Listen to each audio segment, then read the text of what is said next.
ये खबर पारुल यूनिवर्सिटी द्वारा प्रस्तुत की गई है। मैं समाजवादी पार्टी और कांग्रेस के लोगों से पूछना चाहता हूं, अयोध्या में जिस कथित चोरी पर तुम हिंदू आस्था पर खिलवाड़ कर रहे हो, एक भी बार बताओ वक्फ के नाम पर हजारों हेक्टेयर लैंड प्रदेश में भी और देश के अंदर भी बेची गई। एक भी बार ये लैंड गरीब की थी, कमजोर तबके के लोगों की थी।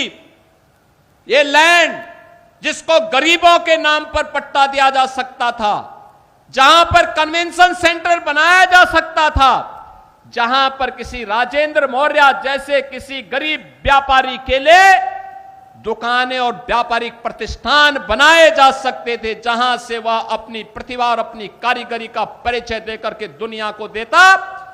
इन्होंने वक्फ के नाम पर उस लैंड को कब्जा करवा करके बेच करके, और कुछ चुनिंदे लोगों ने वक्फ के नाम पर उस लैंड का वारा न्यारा किया है। एक भी बार कांग्रेस और समाजवादी पार्टी बोली नहीं, एक भी बार बोली नहीं। अयोध्या के बारे में तो मैंने पिछले दिनों ही कहा था, अयोध्या में श्री राम जन्मभूमि तीर्थ क्षेत्र न्यास ने उत्तर प्रदेश सरकार से एसआईटी के गठन की बात की थी, और मैंने कहा था एसआईटी दूध का दूध और पानी का पानी करके रहेगी। और बहनों और भाइयों, अयोध्या में एसआईटी ने जो जांच की, प्रारंभिक रिपोर्ट के आधार पर ट्रस्ट ने कार्रवाई करते हुए एफआईआर दर्ज कराई। एफआईआर के आधार पर जिनके खिलाफ साक्ष्य थे, उसके आधार पर कार्रवाई भी हुई है। लेकिन मैं कहता हूं, वक्फ के नाम पर समाजवादी पार्टी और कांग्रेस के लोगों के मुंह पे फेविकोल क्यों लग जाता है? क्यों इनका मुंह बंद हो जाता है? कैसे ये लोग हिंदुओं के धार्मिक स्थलों पर हिंदुओं के द्वारा दिए गए पैसे का दुरुपयोग कब्रिस्तान की बाउंड्री के नाम पर करते थे?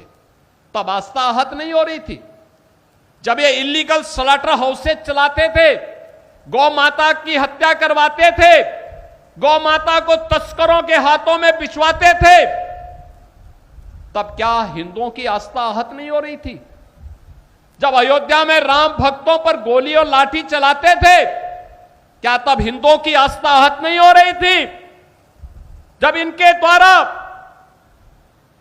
भगवान राम और भगवान कृष्ण को काल्पनिक कहा जा रहा था, तब क्या हिंदुओं की आस्था आहत नहीं हो रही थी? मैं पूछना चाहता हूं समाजवादी पार्टी और कांग्रेस से, जब ये कावड़ यात्रा को प्रतिबंधित करते थे, क्या तब हिंदुओं की आस्था आहत नहीं हो रही थी? जब इनके द्वारा श्री कृष्ण जन्माष्टमी के आयोजन पर रोक लगाई जाती थी, दुर्गा पूजा के पंडालों को रोका जाता था, तब क्या हिंदुओं की आस्था आहत नहीं होती थी? जब किसी हिंदू पर्व और त्योहार के पहले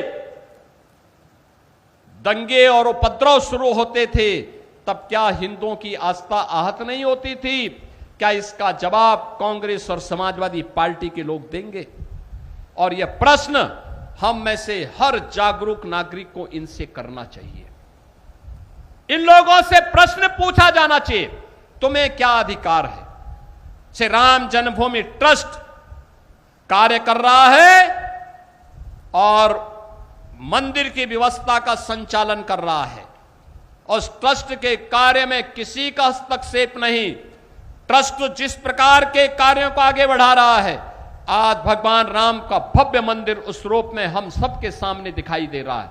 कितना भव्य मंदिर! इनकी पीड़ा तो यह थी कि जहां पे ये बाबरी का गुलामी ढांचा देखना चाहते थे, आज आप सबके पुरुषार्थ से वहां भगवान राम का दुनिया का सबसे बड़ा मंदिर खड़ा है। और यही तो पीड़ा समाजवादी पार्टी की है। उनकी पीड़ा तो यह है, उनकी पीड़ा आस्था नहीं है। और इसीलिए मुझे देख के लगता है, अब तो इन सपाइयों से, इन कांग्रेसियों से गिरगिट भी शर्मा रहा होगा कि भाई देखो, कम से कम एक नई प्रजाति आ गई है कि जो हमसे तेजी के साथ रंग बदलती है। और ये इन लोगों के दोहरे चरित्र से आप अनुमान लगा सकते हैं।